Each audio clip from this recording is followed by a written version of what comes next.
तो दोस्तों, super TET के लिए ये है हिंदी का एमसीक्यूज़ का फटाफट रिवीजन।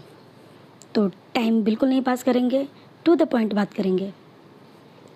मंजिल की आरज़ू है तो कर जो दे मुसलसल, मंजिल की आरज़ू है तो कर जो दे मुसलसल, यूँ मुफ्त में चाँद सितारे नहीं मिलते।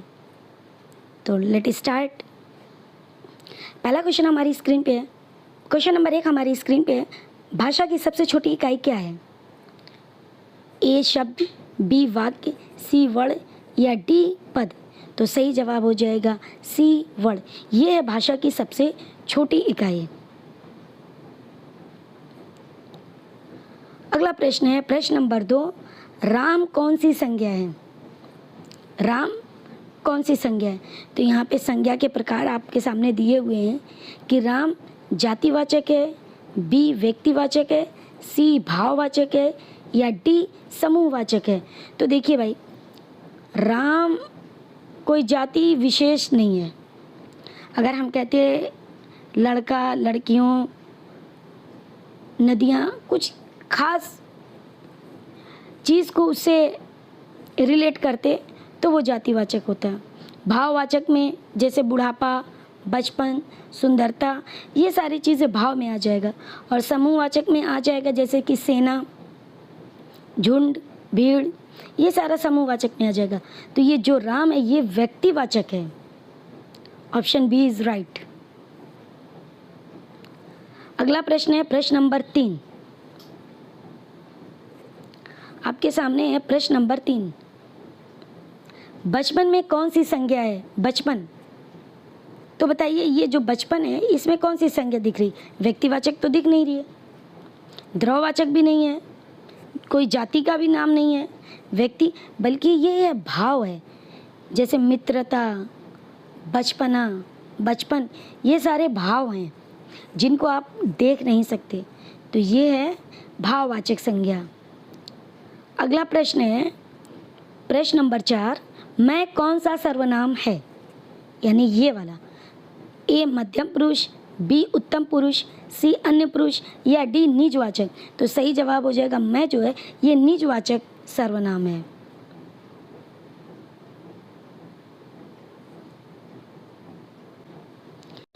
कोई किस प्रकार का सर्वनाम है? ए प्रश्नवाचक, भाई प्रश्न तो नहीं है, बी निजवाचक, सी अनिश्चयवाचक या डी संबंधवाचक? कोई संबंध नहीं दिखा रहा है, निजता की भी कोई बात नहीं है, प्रश्न की भी कोई, बल्कि अनिश्चयवाचक। कोई, किसने, कितना, कहाँ, ये सारा जो है अनिश्चय, कोई निश्चित बात नहीं हो रही है। अगला प्रश्न है प्रश्न नंबर 6, सुंदर फूल में सुंदर क्या है? ये संज्ञा है, सर्वनाम है, विशेषण है, क्रिया है? क्रिया तो काम को कहते हैं, ये तो नहीं है। सर्वनाम जो संज्ञा के स्थान पे आए तो ऐसा भी नहीं है और संज्ञा भी नहीं है। सुंदर एक विशेषण है, फूल की विशेषता बता रहा है कि फूल कैसा है, सुंदर है। तो जब संज्ञा या सर्वनाम की विशेषता बताई जाती है जिस शब्द से, उस शब्द को विशेषण कहते हैं। तो फूल की सुंदरता बता रहा है तो ये है विशेषण। अगर ये भी कह सकता है कि फूल काला है, फूल लाल है, तो भी विशेषण हो जाएगा।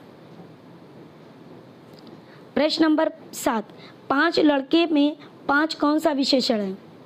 अब ये गुण की तो बात नहीं किया है कि 5 लड़के हैं तो ये उनका गुण थोड़ी है, परिमाण भी नहीं है। 1 किलो, 2 किलो, 1 मीटर, 10 मीटर, इस तरह से रहता तो परिमाण हो जाता। सार्वनामिक नहीं है बल्कि ये संख्यावाचक है। इसमें 5 जो है संख्या दी है तो इसलिए ये संख्यावाचक हो जाएगा। अगला प्रश्न है प्रश्न नंबर 8, राम पुस्तक पढ़ता है में पढ़ता है कौन सी क्रिया है? तो भाई आकर्मक और साकर्मक देख रहे हैं ना, और भाववाचक, सहायक, तो ये कौन सी क्रिया है? राम पुस्तक पढ़ता है तो राम पढ़ने का काम कर रहा है तो ये सकर्मक क्रिया हो जाएगी। और क्या पढ़ रहा है? पुस्तक, कर्म भी है, काम हो रहा है, राम के द्वारा काम हो रहा है, तो सकर्मक। अगला प्रश्न है प्रश्न नंबर 9, बच्चा सो रहा में क्रिया है? आकर्मक, साकर्मक, आकर्मक, सी द्विकर्मक या डी प्रेरणार्थक? तो सही जवाब हो जाएगा बच्चा सो रहा है, वो कोई हाथ पैर मार के कुछ काम नहीं कर रहा है।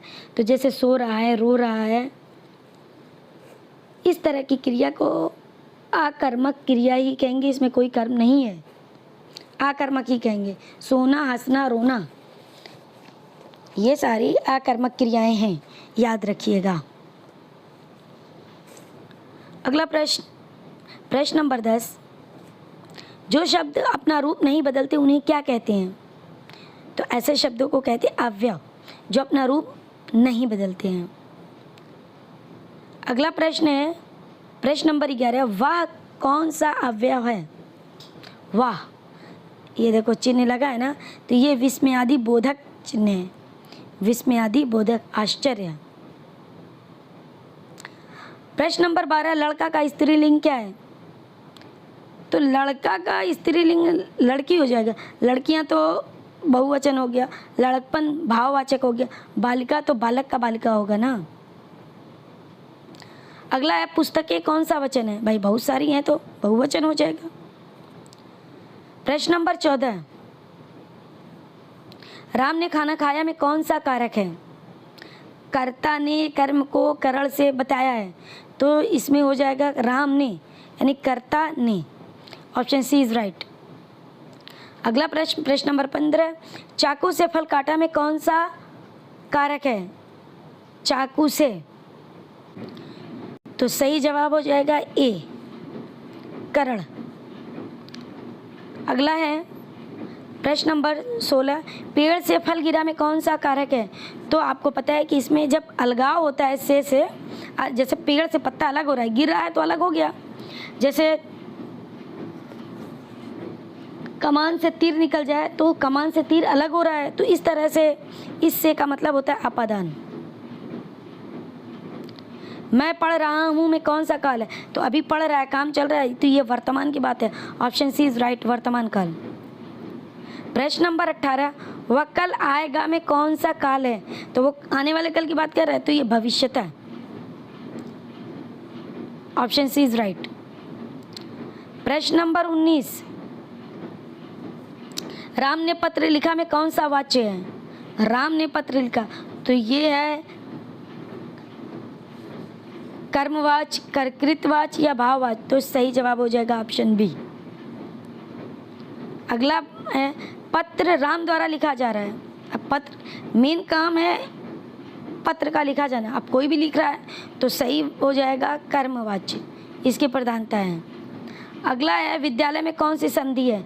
विद्या में आ प्लस आ, मतलब आ, तो ये हो जाएगी स्वर संधि, स्वर से स्वर, आ दोनों स्वर है ना, तो स्वर संधि हो जाएगी।